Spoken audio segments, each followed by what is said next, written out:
Hi, everybody. I thought I would go ahead and give you guys an update on how I'm doing, which you can probably hear in my voice. I'm not doing very well.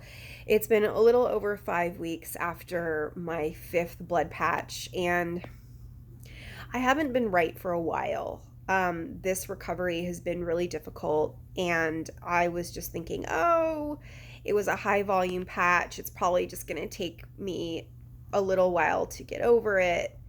Um, I was having a lot of radicular pain immediately following the patch, and then, sorry, the camera's really shaking because I'm trying to hold up the camera. Um, our family got a stomach virus that was pretty bad for the last week. It caused some joint pain and muscle aches, and it was just really unfortunate, and also neck pain. Ian was having some neck pain, so I was thinking maybe that's part of what's causing it. But it turns out that I tried to do some really light housework yesterday, and by the end of the day, my neck was really hurting, and I just knew last night that the time had come where I needed to call the doctor again. So, what's going to happen now is I'm waiting to hear back from Dr. Shivink's office, and we're going to do some additional diagnostics. Probably. I haven't talked to him yet, but from what I hear, there is a more invasive diagnostic procedure. Um, they just kind of a recap. I was diagnosed with a spontaneous spinal fluid leak that they have not been able to find. And it's not in itself all that uncommon in this spinal fluid leak world, that you wouldn't be able to find it, because it could be in a portion of the spine that's difficult to image. Sometimes fistulas can be very difficult to find if they're in the wrong place. Um, and so most likely what's going to happen is I'm going to go in for what's called a digital subtraction myelography, which sounds really scary. Of course, it's more invasive than the imaging that I've had in the past, and they'll be injecting dye into my spinal column and taking images of that, and most likely I'll be under general anesthesia so they can stop my breathing for a short period of time so they can get clear pictures. I don't know for a fact that that's what they're going to be doing. I'm speculating. But at this point, they need some heavier diagnostic tools to, find my leak. I I have a suspicion that I've got a bone spur that is puncturing my dura, and there's some movement that I'm doing that's causing that to reopen. That's my theory, and I've looked at my images, which are fascinating. I know I posted a picture to my Facebook page, an image of my brain, which is like totally trippy. I have lots of those on a disc. Um, and anyway, so I just think that there's something going on that's keeping me from healing, and um, I was hoping that I would get better relief after the last patch. Many of you know I was feeling great. I was feeling totally well. I know I'm on the right track.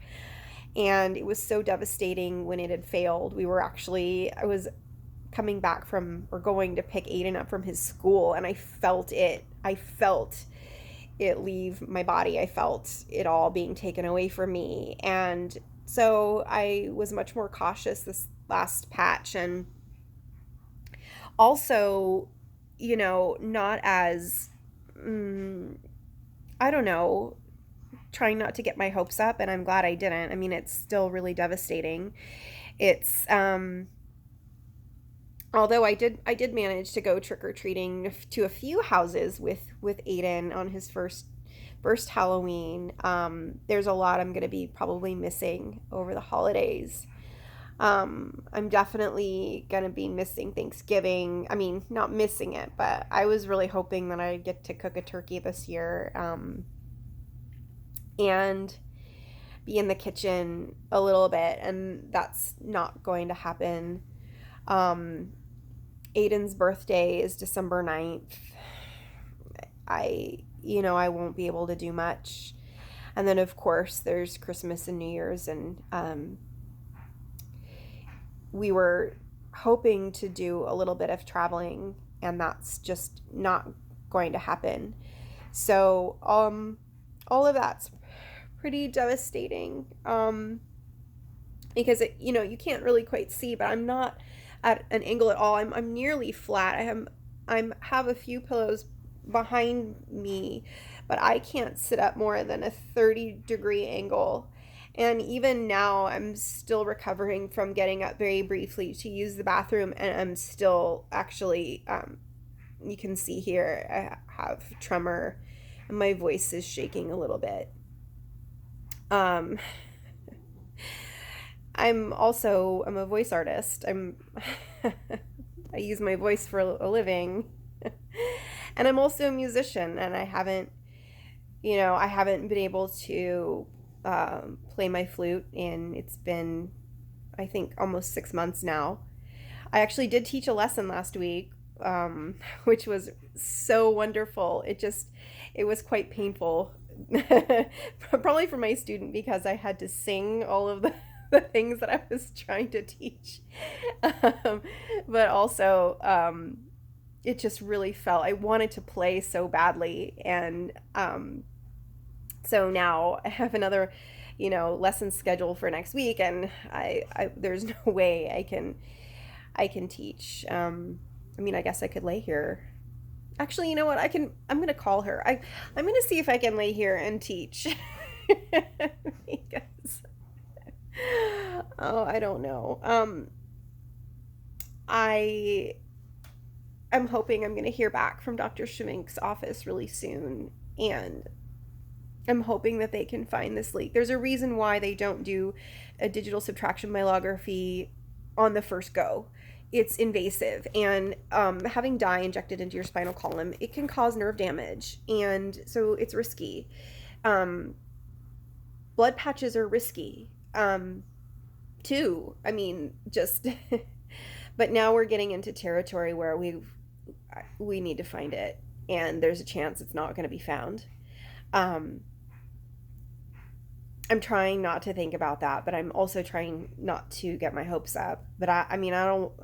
If they can't find it, I'm.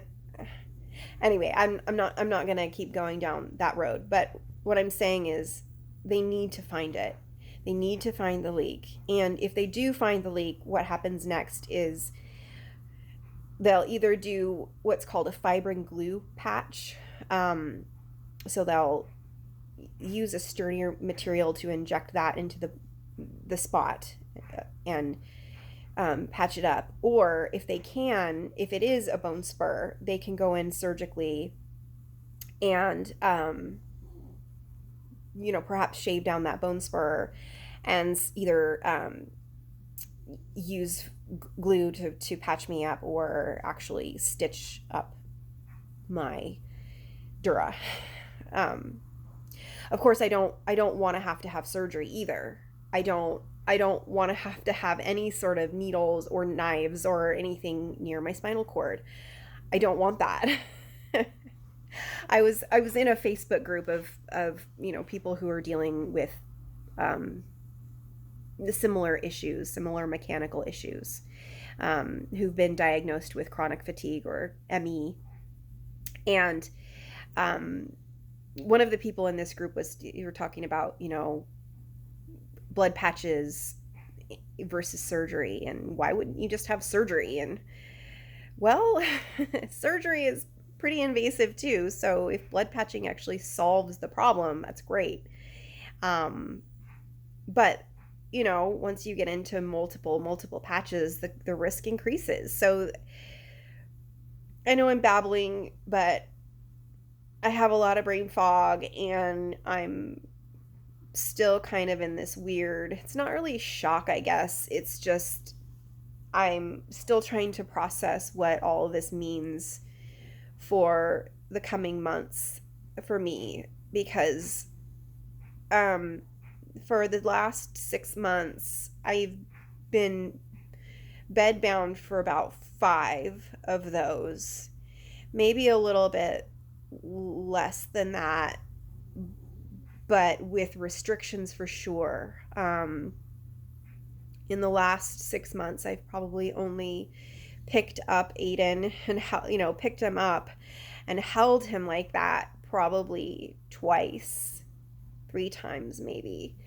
I was thinking, oh, well, I can pick him up now because I don't have the risk running. I'm not running the risk of having the blood patch fail, but I actually can't even pick him up because I can't sit up for any length of time. And in all honesty, it's scary for him to see me when I can't speak properly and when I'm stuttering, and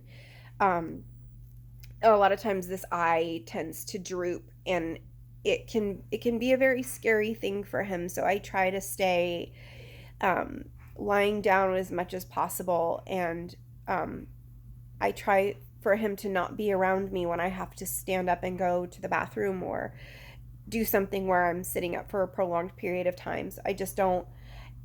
He's 3, and I don't want him to see me looking sick. So I'm gonna have more information once I see Dr. Shivank. I realize my lens is blurry. I'm looking at this going part of it's also because I'm pretty shaky.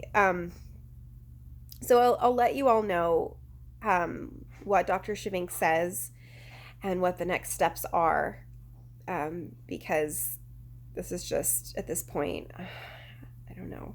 So I'm hoping that they'll call me before the end of the day. It's Friday. So all right, everybody. I hope everyone is having a much better weekend than I'm having, and I'll talk to you all soon. Bye.